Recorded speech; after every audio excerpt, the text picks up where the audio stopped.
Baiklah, si buka. Assalamualaikum warahmatullahi wabarakatuh. Senang bertemu dengan kalian semua anak-anakku kelas 12. Baiklah, untuk pertemuan kali ini kita akan membahas tentang wirausaha produk makanan khas daerah. Jadi materi kita ini ada di buku ya, cetak bisa kamu menjadi literatur, yaitu buku prakarya dan kewirausahaan. Di situ edisi revisi 2018 ya, kurikulum tahun 2013 bisa ya. Nah, untuk sebagai literatur itu Ibu akan coba menjelaskan ya. Untuk materi kita wirausaha produk makanan khas daerah. Anak-anakku semua perlu kalian ketahui bahwasanya Indonesia terkenal sebagai negara agraris yang sangat subur. Tahu kan, negara kita ini sangat subur dengan hasil pertanian yang cukup melimpah. Begitupun dengan hasil perikanannya dan hasil peternakannya. Kalau kita lihat sejarah, nenek moyang kita sudah terbiasa memanfaatkan sumber daya alam atau sering kita singkat dengan SDA di sekitarnya untuk memenuhi kebutuhan akan makanan dan minuman. Walaupun belum ada pemahaman tentang makanan yang baik atau nilai gizi dari makanan yang sudah dikonsumsi gitu ya, walaupun dulu belum tahu nilai gizinya apa yang baik, tapi itu nenek moyang kita sudah memanfaatkan sumber daya alam yang melimpah di negara kita, terutama di Indonesia. Hasil sumber daya alam yang melimpah yang cukup berlebih itu seringkali tidak terserap ya dengan dikonsumsi secara segar. Tahu kan, kalau kita sudah sumber daya alam melimpah, kadang memang tidak bisa dikonsumsi secara segar gitu. Kadang kalau tidak bisa memanfaatkan, maka akan terjadi busuk gitu ya nak ya. Terutama saat panen raya. Saat musim panen tiba, seringkali kita melihat banyak sumber daya alam yang terbuang gitu tadi ya, karena busuk atau harganya menjadi turun gratis karena supply yang menumpuk. Kalian sudah belajar tentang oversupply ya. Oversupply itu adalah pasokan yang berlebih. Dulu kalian kelas 1 sudah, kelas 10 sudah belajar tentang oversupply. Dibutuhkan solusi yang cukup baik untuk menanggulangi masalah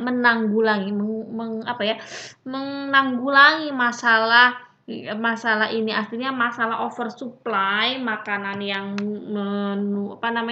sumber daya alam yang melimpah itu tadi, perlu adanya menanggulangi masalah ini gitu ya. Ada caranya agar tidak terjadi tadi ya makanannya busuk. Makanya kita adanya suatu teknologi pengolahan untuk sumber daya alam ini. Kita sudah belajar juga ya waktu kelas 10 tentang teknologi pengolahan. Baik nabati maupun hewani adalah hal yang dibutuhkan untuk menyelamatkan sumber daya alam agar bisa lebih tahan lama gitu ya nak ya, sehingga harga bisa ditahan tidak merosot hingga turun. Nah, itu alasan awalnya ya, latar belakang wirausaha produk makanan khas daerah. Setiap daerah di Indonesia mempunyai makanan dan minuman khas daerah yang kemudian menjadi ciri khas dari setiap daerah tersebut. Makanan khas daerah biasanya makanan yang biasa dikonsumsi oleh masyarakat di daerah tersebut. Nah, makanan khas daerah ini awalnya itu merupakan makanan yang terbiasa gitu dikonsumsi di daerah tersebut, di daerah asal kita masing-masing ya, itu biasa kita konsumsi sehingga disebut makanan khas daerah. Biasanya makanan yang dikonsumsi oleh masyarakat daerah tersebut ya dengan cita rasa khas yang diterima oleh masyarakat tersebut. Nah, kamu tahu kan lidah kita itu ya. Oh, kamu asalnya dari Sumatera tuh, pasti dia suka dengan rasa pedas. Oh, dari Jawa ya, mungkin kalau pedas dia tidak suka, sukanya manis atau Pulau Jawa dan sekitarnya dan lain-lain itu tadi ya.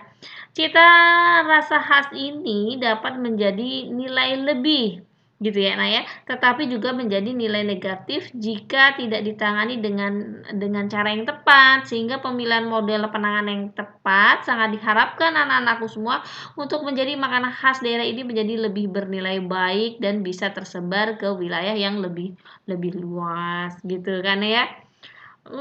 Dengan adanya teknologi pengolahan, maka makanan itu bisa dikonsumsi oleh orang yang jaraknya mungkin jauh gitu ya dari asal mula si bahan pangan ini berasal gitu ya.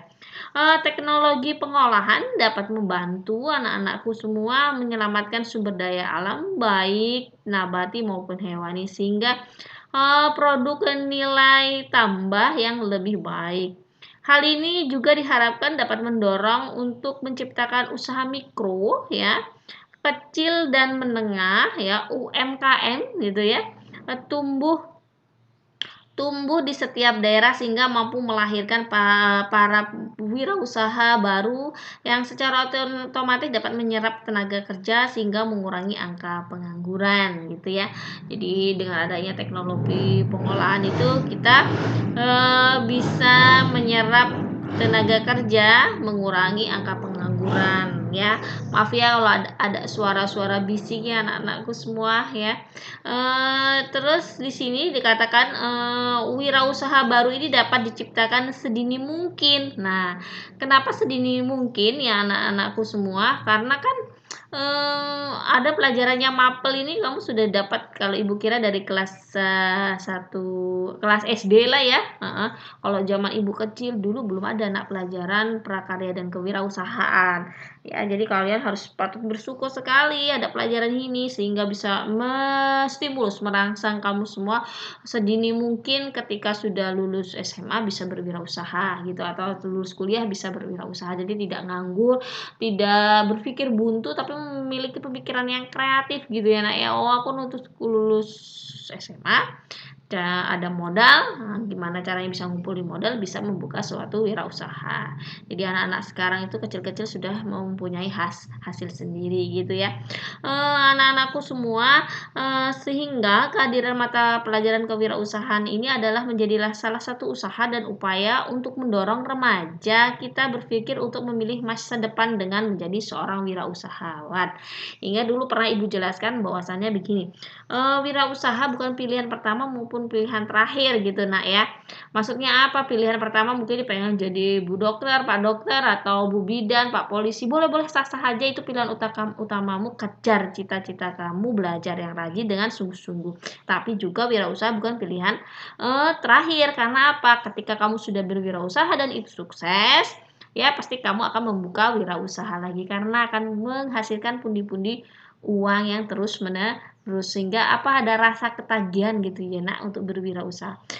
Berbagai wirausaha bisa dipilih sesuai dengan kemampuan atau kesukaan dan salah satunya adalah wirausaha di bidang makanan dan minuman. Ingat, wirausaha produk makanan khas daerah ini tadi yang dimodifikasi.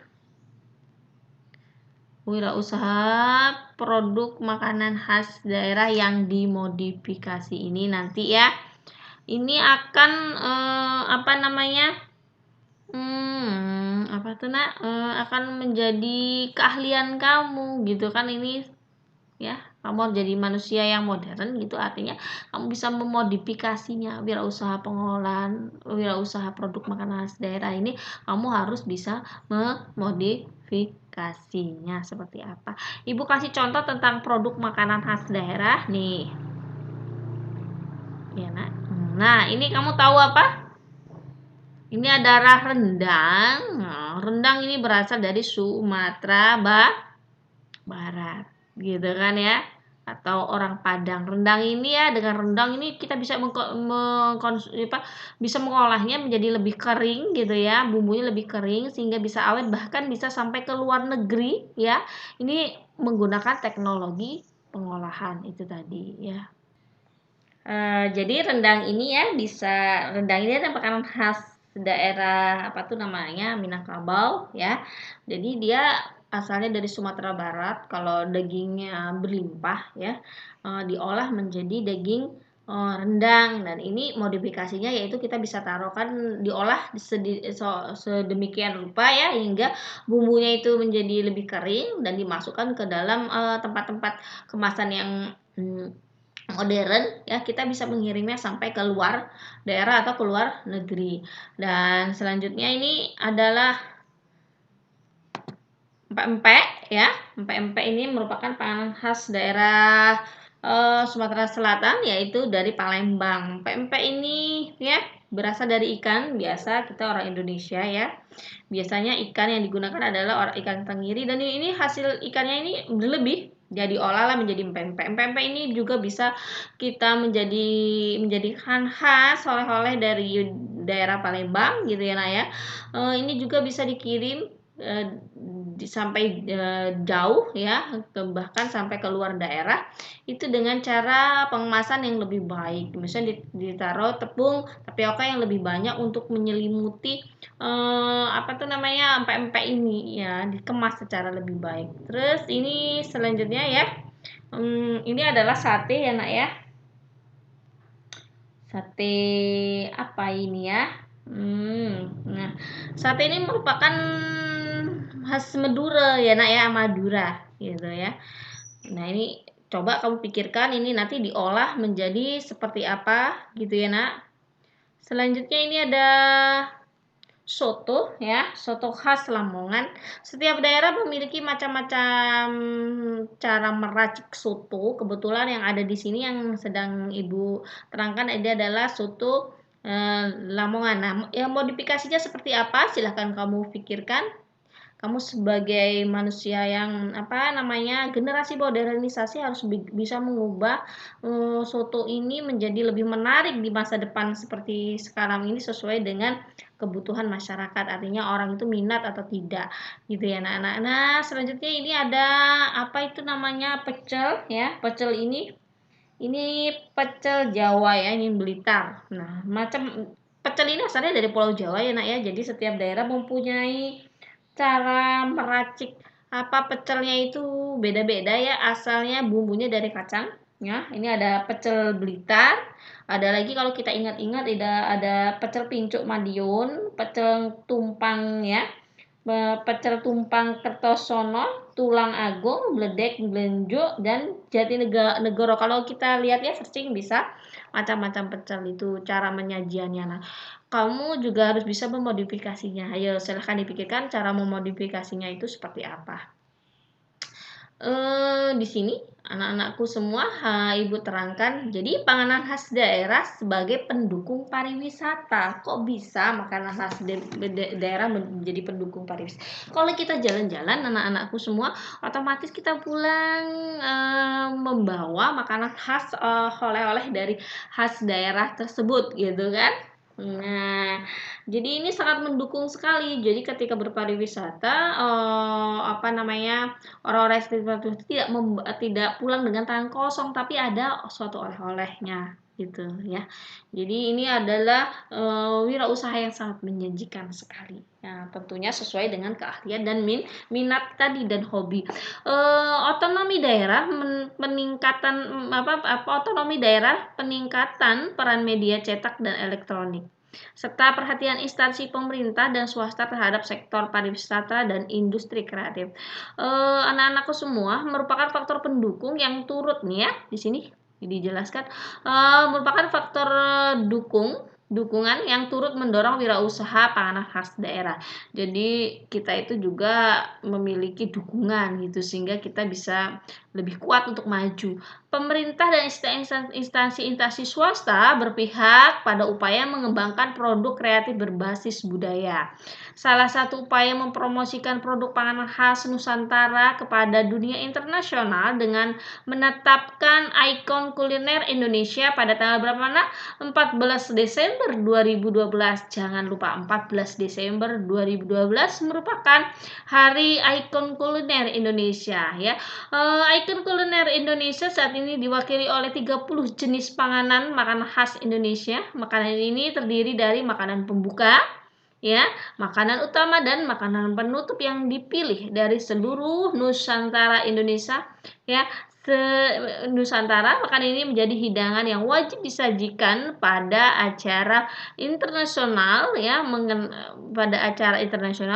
ikon kuliner Indonesia kepada seluruh dunia internasional, ya. Tidak hanya dari resep dan masakan yang melainkan cara penyajian, sejarah dan cerita-cerita atau filosofi, ya, yang berkaitan dengan makanan tersebut. Pangan khas daerah Indonesia akan menjadi daya tarik pariwisata daerah bagi wisatawan lokal maupun mancanegara untuk datang ke daerah Nusantara. Jadi makanan-makanan Indonesia itu ada sejarahnya gitu, ya. Kamu akan mempelajarinya nanti.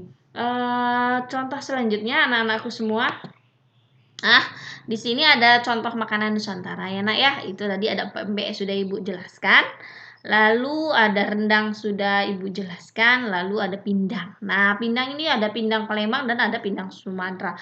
Tahu kan kamu pernah makan pindang? Biasanya yang digunakan adalah ikan ikan patin gitu, ya nak, ya. Ini sangat menggiurkan sekali, ya. Terasa lapar perut kita ketika kita melihat makanan-makanan yang lezat ini. Selanjutnya di sini adalah kerak telur. Ayo, kerak telur berasal dari Betawi, Jakarta, ya. Jadi kamu bisa memodifikasinya seperti apa? Pikirkan, ya. Ini ada sate Madura, ya. Ini bumbu kecap, ya nak. Ayo silakan dipikirkan modifikasinya seperti apa. Lalu di sini ada gudeg. Gudeg ini berasal dari daerah Jawa, Yogyakarta. Ada soto ayam, ya. Atau di sini tadi sama, ya, soto Lamongan itu tadi. Selanjutnya ini wirausaha panganan khas daerah.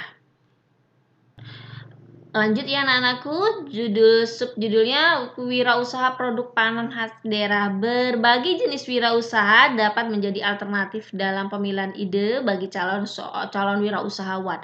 Jenis wirausaha ini disesuaikan dengan banyak hal, ya anak-anakku, baik keahlian. Lihat nih, kita kalau mau berwirausaha itu harus melihat ini. Baik, kita harus punya keahlian, ada minat dan kesukaan. Jadi dikerjakan dengan minat atau kesukaan atau hobi gitu. Jangan terpaksa. Kalau terpaksa nanti kita putus di tengah jalan, maupun berdasarkan ketersediaan bahan baku. Artinya apa? Bahan bakunya itu ada dan mudah didapat di sekeliling kita, yang ada di sekitar kita, dan adanya peluang. Jadi kita kalau jualan suatu, makanan ini dijual di daerah ini atau di tempat ini. Nah, itu masyarakat sekitar itu membutuhkan atau tidak. Kalau membutuhkan, otomatis nanti dagangan kita atau wirausaha yang kita jalankan akan berkembang gitu, ya nak, ya. Banyak yang beli gitu. Ide wirausaha dapat dipilih dari upaya pemenuhan apa yang dibutuhkan manusia gitu, ya nak, ya. Mulai dari kebutuhan primer, tahu kan primer, sekunder, kebutuhan akan barang mewah. Yang paling penting adalah kebutuhan primer itu tadi, ya. Pilihan wirausaha pada produk panganan khas daerah adalah pilihan tepat karena faktor kemudahan dan peluang yang didapat wirausaha di bidang ini. Banyak negara yang pariwisatanya sangat berkembang karena daya tarik dari pangan khas daerahnya, kulinernya gitu, ya nak, ya, dan daya tarik produk-produk pangan khas. Saya mau jalan-jalan ke Jogja nih, saya mau nanti pengen nyicipin yang namanya gudeg Jogja. Nah, itu adalah daya tarikku, kayak apa sih gudeg Jogja gitu kan, ya. Nah, itu tadi. Selanjutnya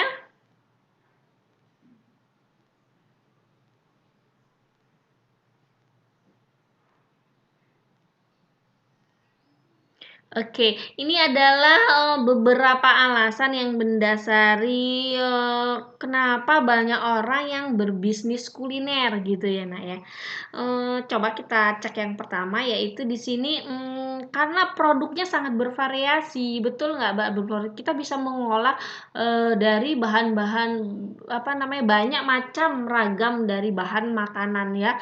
Sehingga Indonesia ini berbagai ragam suku bangsa memiliki makanan khas daerah yang dapat dikembangkan dan dalam berwirausaha. Jadi panganan itu sangat bervariasi sesuai dengan apa ya, lidah orang yang menyukai sendiri-sendiri. Terus usaha kuliner nomor 2, usaha kuliner paling menguntungkan karena semua orang butuh makan dan bisnis makan cepat mudah dikembangkan, gitu ya. Iya, kan ada filosofi yang mengatakan apa namanya motivasi ya yang dikatakan oleh apa namanya salah satu dosen bahwasannya apa namanya itu bisnis makanan tidak akan mati ya apabila semua orang masih tetap makan gitu ya, membutuhkan makan gitu ya. Nomor 3, bahan baku mudah didapat ya nak ya. Karena bahan baku mudah didapat, karena bahan baku yang ada di sekitar kita itu beribu-ribu macam gitu ya. Singkong berlimpah, terus pisang berlimpah, itu kita harus bisa mengolahnya ya menjadi berbagai macam panganan yang khas daerah ya yang bisa juga dimodifikasi gitu ya.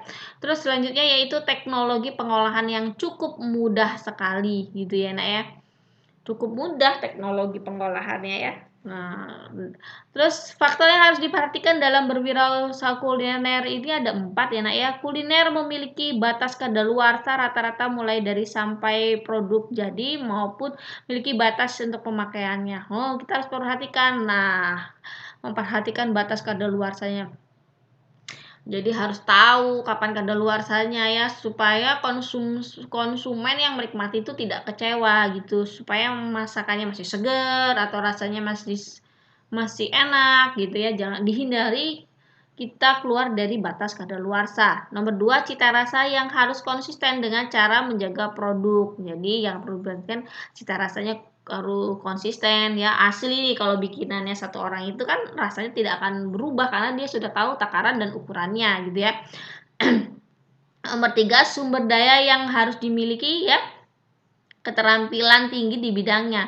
Karena kunci utama usaha kuliner terletak pada cita rasa yang cocok dengan konsumen, maka Anda harus benar-benar mempunyai sumber daya yang handal. Ya, kalau kita sudah bisa ya, sudah berkembang ya, kita mencari orang lain untuk membantu kita itu juga harus memiliki sumber daya manusia yang handal, yang ngerti, yang bisa meracik bumbu-bumbu itu menjadi lebih enak sesuai dengan permintaan daripada konsumen gitu ya. Terus nomor 4, pemasaran yang harus strategis ya, harus strategis. Karena lokasi usaha adalah ujung tombak pemasaran produk Anda. Jika lokasi Anda berada di wilayah strategis, maka sudah mendapatkan satu faktor yang membuat usaha ini sukses. Jadi tempat ya, Nak ya. Sesuaikan kita ini tempat yang bagaimana ya. Kalau kita di posisi di dalam, kan sekarang banyak wirausaha yang posisinya di dalam, di rumah-rumah gitu ya. Kita bisa memanfaatkan gadget atau kita memanfaatkan Gojek, Grab dan lain-lain itu tadi ya. Jadi aplikasi-aplikasi yang ada di gadget kita ya, bagaimana memasarkan produk melalui online gitu ya. Kalau di luar ya, di pinggir jalan ya, tempat strategisnya itu seperti apa. Nah, itu sangat mempengaruhi kita berdagang gitu ya.